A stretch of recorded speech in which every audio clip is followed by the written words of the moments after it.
Jörgelt kívánok, hogy vagy? Yo. Start of another day, and I feel like I'm at the end of the road. I really do. I boy, that's good. I I feel like I'm at the end of the road, and for all intent and purpose, I am.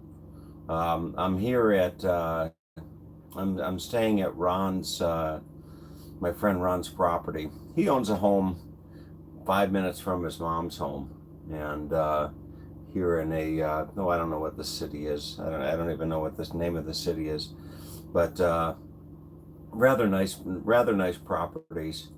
And I put my camper here, and getting my camper all situated. There's a little bit of anxiety. I whenever I'm going to travel and I got to figure out the whole luggage thing and the carry-on thing and stuffing my pockets with all types of stuff and what have you. But there naturally there comes a bit of anxiety with that whole process. And when I put my camper away in storage tomorrow in Ron's warehouse, to be quite honest with you, I have no idea when's the next time I'm going to pull it out. And I thought to myself, yesterday I washed it all on the outside, washed it by hand, make it nice and shiny. And today I'm going to empty it out. Today I'm just going to, for all intent and purpose, I'm going to just empty it out, and I'm going to use my gimbal and do a walkthrough video in the event that I wish to sell it, because it wouldn't be too hard to sell from down in Florida, because Ronnie could just open up the warehouse, and it'd be nice if I had a high quality video walkthrough. And I don't think that I'm going to sell it at this point in time.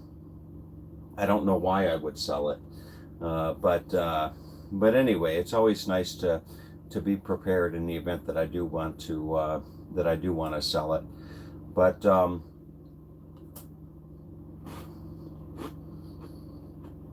lot of stuff going through my mind. Last night, I was going to sleep and I was trying to relive the trip in my mind, all the way back to pulling out of Florida with the LTC.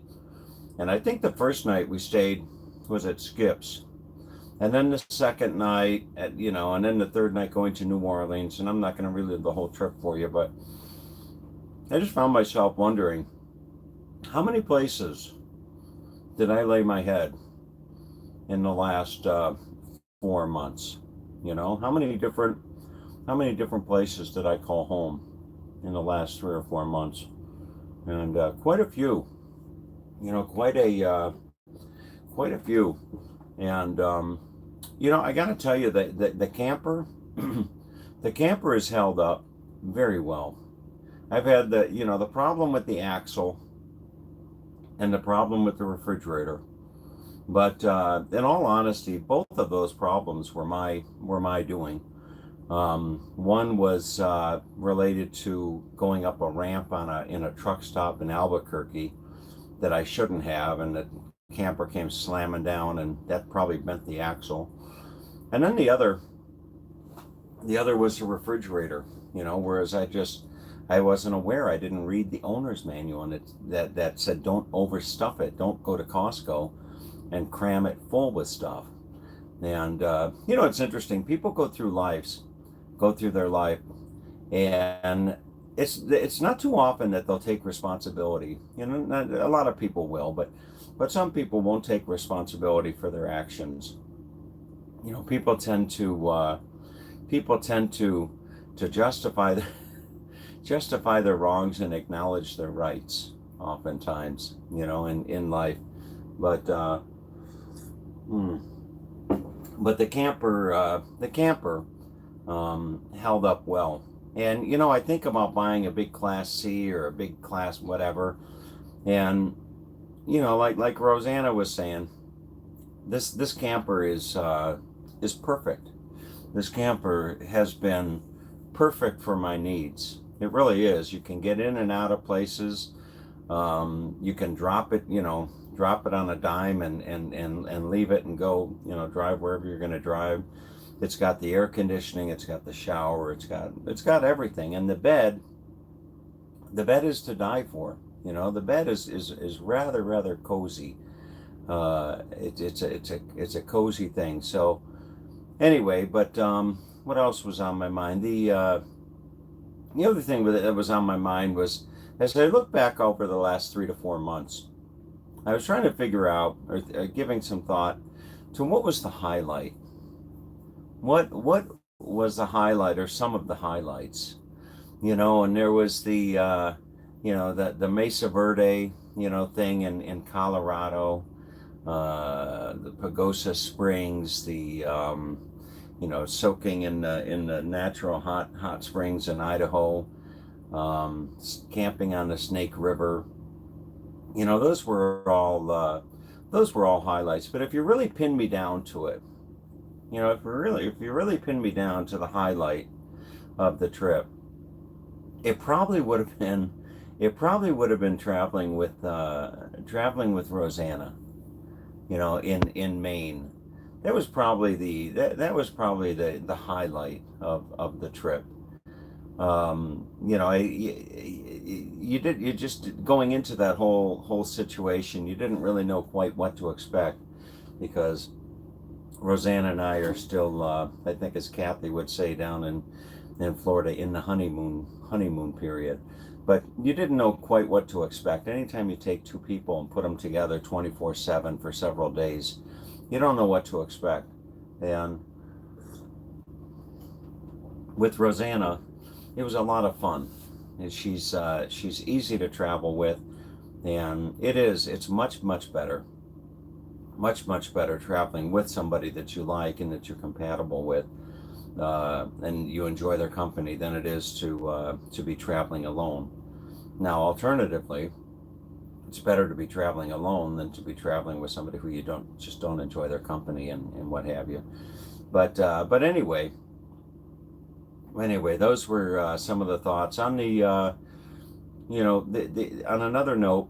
Somebody made a comment yesterday about Skip Smith doing the walk and talk video, and I glanced at one of Skip's travel videos doing the walk and talk, and I noticed that there is, let's just say, there's significant room for improvement on his walk and talk. And that's not to take anything away from good old Skip, because he's trying, and as the saying goes, you only fail when you stop trying. You only fail at something when you stop trying. And bless Skip's heart, doing the walk and talk videos. It's not easy. I gotta say that. I mean, having done walk and talk videos all around the world, it is not easy to walk into a situation or a place, and to provide, I don't know if the word is entertaining, but to provide narration of interest, for the better part of 15, 20, 30 minutes, to be able to just walk and talk and make it interesting for people in one fluid motion. It's not easy. It's not. It's just not easy.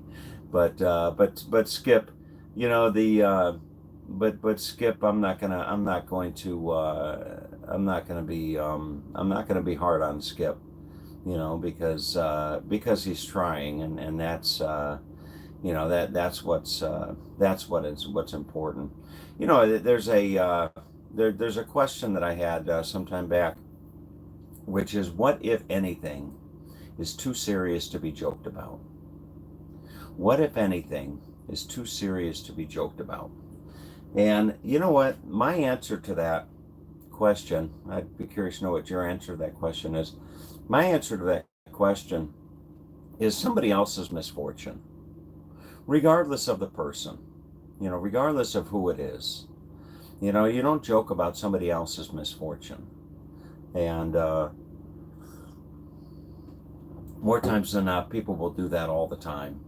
But anyway, so last thing on my mind, somebody had asked me about a diet. A diet. I said that I needed to lose weight. And I got to tell you, I'll be the first to tell you, I'm very disappointed in myself.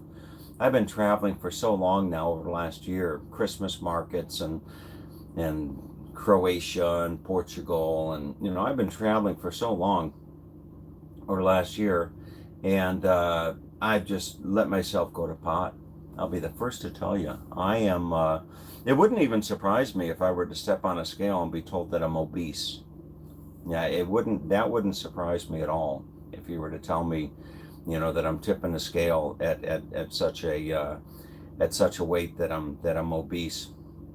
And I got to tell you that I'm disappointed in myself, big time. I'm big time disappointed in myself. And people ask me about the different diets and what have you that I'm going to go on. And I don't believe in I don't believe in diets per se.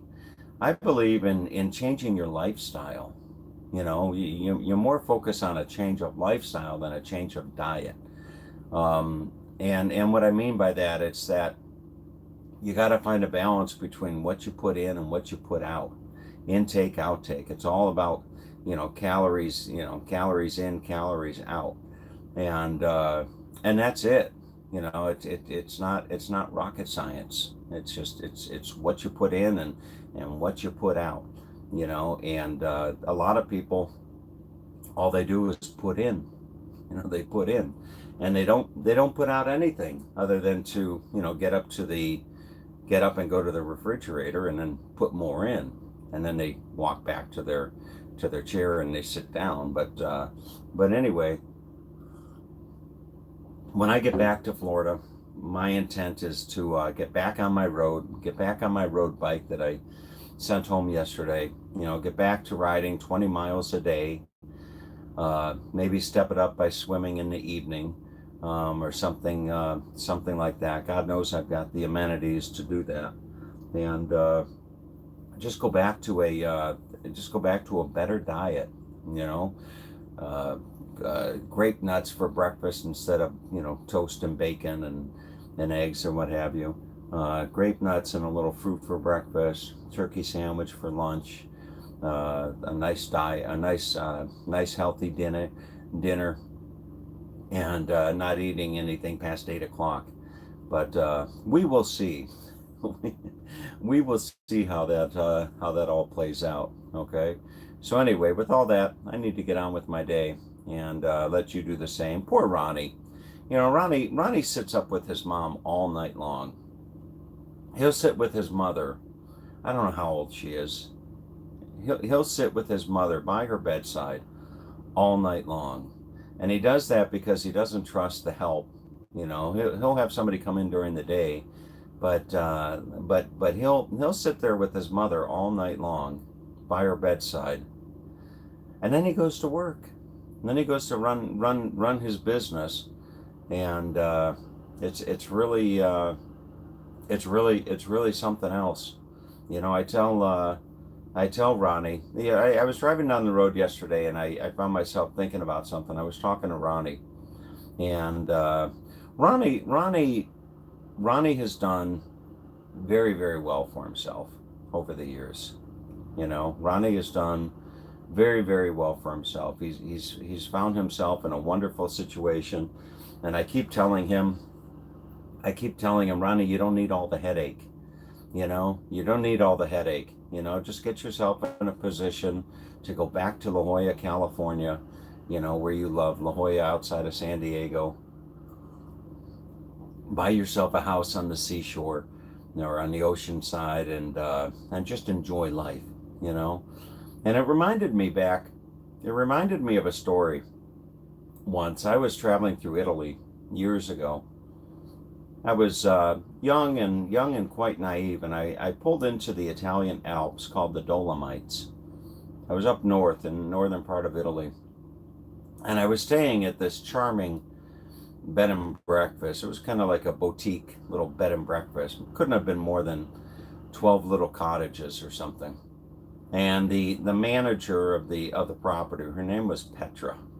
Her name was Petra. She was a rather attractive woman, and she had her own little caretaker cottage, and she would, take care of the property and what have you. And I remember sitting there one day having a glass of wine with her back in the day when I drank. I remember sitting there with her one day. I was staying there a few days, and I remember looking up at the snow-capped mountains and just the beautiful, beautiful scenery. And I said, "Boy, Petra," I said, "you're living the life. You're living the life. What people would give their left arm, to be living the life that you're living." And she looked at me, and she looked up, and she spread her arms and across the mountain. She said, "Ah, yes, my golden cage." I said, "Your golden cage?" I said, "What do you mean your golden cage?" And she said, "Well," she said, "it's beautiful here. You're right." She said, "But I can't leave. I can't leave. I can't go anywhere. This is my golden cage. I can't go anywhere." And I thought to myself, goodness gracious, isn't that the truth? More times in life, if people, more times in life, people find themselves in a position where they may find themselves where they want to be, financially or whatever, but different responsibilities and burdens and what have you just kind of cage them in, so to speak. And I'll never forget that, the golden cage. When you look at people from the outside looking in, you think they've got it all.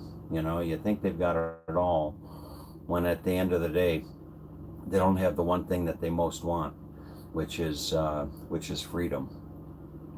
They don't have that freedom, that they most yearn for and desire.